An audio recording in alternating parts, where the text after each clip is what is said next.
सिंध जी बिल्कुलु जेका असांजी हालत आहे, गुरबत आहे। हाणे सबूर साहिबु शिकारपुर मां फ़ोन कयो त इन करे थोरी देरि अॻु हिकिड़ी ख़बर आई पई त ढकण अच्छा सॉरी प्रोनाउंस अगरि ग़लति कयां, उते हिकिड़े 10 वरहनि जे ॿारड़ो काठियूं करणु वियो, रोलू कुतनि हुनखे दाड़े मारे छॾियो।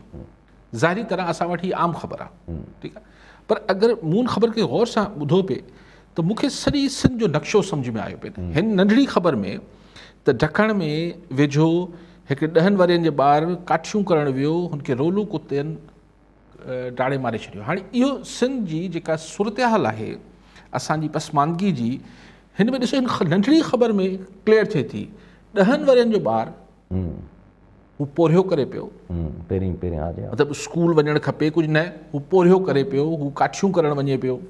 काठियूं छो करणु वञे पियो? छाकाणि त गैस कोन्हे।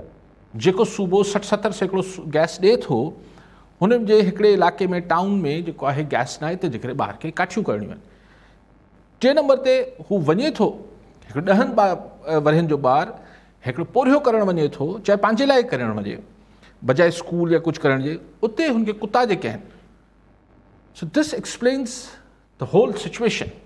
ही नंढड़ी ख़बर तव्हां ॾिसो त कीअं एक्सप्लेन करे थी त असांजे सूबे जी हालत छा आहे, जिथे ॿारनि खे तालीम न आहे, जिथे गैस न आहे, जिथे जेको आहे रोलू, यानी अॼु जे दौर में जिथे अलाए दुनिया किथे नहीं पहुती आहे, असांजा ॿार रोलू कुतनि खां महफ़ूज़ कोन्हनि।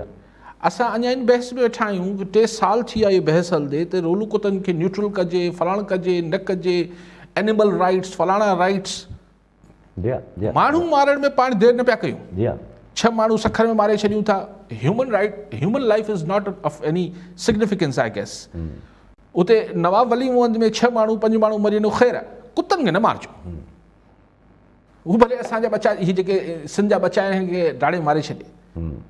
सो हाणे वाक़ई में जिथे सूबे जी इहा हालत हुजे, उते वेही कहिड़ी असीं वॾी गुफ़्तगू कयूं, जिथे ॿार जेके आहिनि कुतनि जे दाड़नि जे करे मरंदा हुजनि, कहिड़ी वई नई ॻाल्हि कई।